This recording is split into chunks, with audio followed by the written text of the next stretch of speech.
Vaseline fire starter. And we're gonna place those strategically in the long burn logs. We're going for the long burn today. This is the long burn setup here. Right, we're gonna build our fire inside of there. And then we're gonna see if this whole thing catches and just burns all day. Based on the diameter of these logs, about 10 to 12 inches, we should get about like 7 hours of burn out of that. So this is what I came up with to start the fire. I figure you probably need a lot of kindling. So there it is. There's the start. Now I'm gonna place the other one on top.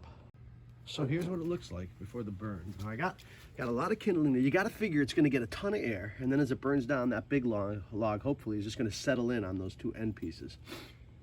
So here goes nothing. Let's see what happens. My thinking is also that I wanna get an even burn, so I'm gonna light it all the way around. But we're gonna start with these little fire starters here.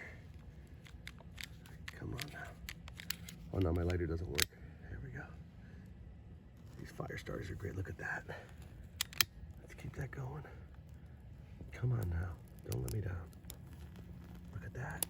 Look at how nice they go up. Look at that. Okay, let's do the other side. I think I only have one over here. Oh, come on, lighter.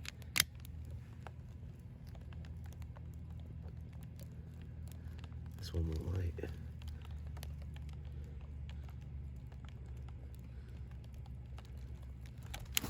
Okay, I think I gotta monitor this so it doesn't fall down. That's okay. I can't get any fire over here. So it's burning. So it's a little uneven, and it's a little slanted right now, but I don't think that matters. And it's definitely gonna get enough air in there. So here's what we got right now. We just lit it up. So let's see what happens. I'm gonna let it burn and we'll see how it goes. So it started up real nice and it looks pretty stable. I think you gotta stay with it now and be close to it so it doesn't fall over until that big log settles down a little bit. Because if that log falls off, then, well, you could always place it back on top. But ideally what you're gonna do is just leave this alone and hopefully it catches both logs. I took a chunk out of both sides of them so that they might catch easier. But they're a little wet and we'll see how it goes. I'm not really sure, but we'll see what happens. So the fire we built in between the two big logs is established. It's burning real nicely now. And I can't tell how much it's really catching that top big log, but it has settled into place real nicely. So we can just continue to feed it on, sliding sticks inside as it needs it. And I think I'm just gonna keep feeding it until I'm certain that it's established and it's caught that big log. Once that big log catches, you're good. So I'm just gonna keep feeding it and we're gonna see where we are. We started at 9, let's call it 10 after 9. We'll say 10 after 9. It's 9:20 now. Burning really well. You gotta keep feeding it. You gotta maintain it. You gotta do maintenance on it. And I'm gonna hit it with the Johnny Mac blow stick now. A little bit. Not that it really even needs it. No, you know what? We're gonna hold off on the Johnny Mac blow stick. Much as I love the blow stick, because it's getting some breeze. So there, it's going again. So just you gotta keep an eye on it until it gets established. Probably takes like a half an hour. Love my Estwing axe, so it lets me chop up kindling. I just broke up some tree bark and threw it on there. Let's see if that helps. But it's burning nicely and it's throwing a lot of heat. I just can't tell when it's gonna be fully established and I can just walk away from it. Because right now I'm continuing to feed it. So we're just gonna keep doing that until we feel it's caught. But boy, it's throwing heat already really nicely.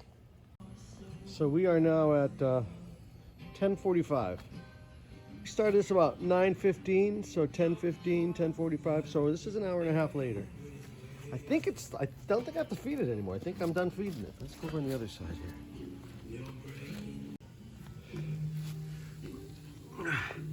It's throwing some nice heat. Really, really nice heat. Wow. Like an oven. But it throws the heat like straight. Let's get it on the film. Let's see here, right there. It throws the heat like straight out. So if you build a little camp down here underneath it, like if you put your sleeping bag down here, you've got this nice heat source all night long. Be on the uphill side of it just in case it falls apart. You don't want it to roll on top of you.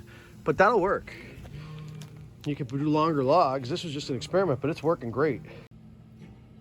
So I don't think we need to feed this anymore, but if you wanted to, you could always take your trusty Estwing. Estwing, these axes are really nice.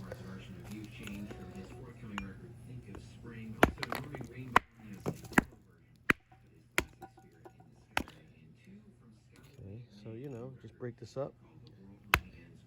Bark burns slower. Bark burns slow. I don't know if it burns as hot as regular wood, but I know it burns slower. So that's good to put on there. I don't think we need it, but if we do, I'll throw it on. 1 hour and 45 minutes later, I threw some bark in there and some stuff, some fuel, and it just smoldered for about 20 minutes and then just exploded. Boom. And so now it's, you know, it's a campfire again, and it's really throwing the heat you would expect. And yeah, it doesn't need to be fed anymore.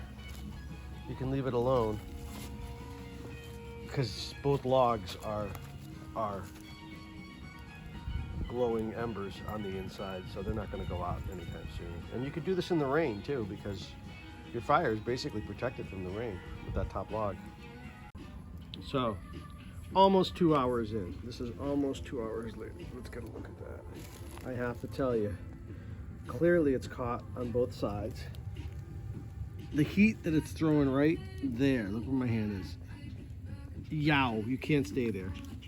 The heat back here, back at the rim, these rocks are warm from that. So where I'm sitting right now, the stump I'm sitting on, right there. That distance right there is actually really, really good. So this thing takes about, give yourself 2 hours, and then you're gonna have a really steady heat source for another, I'm gonna say another 3 hours.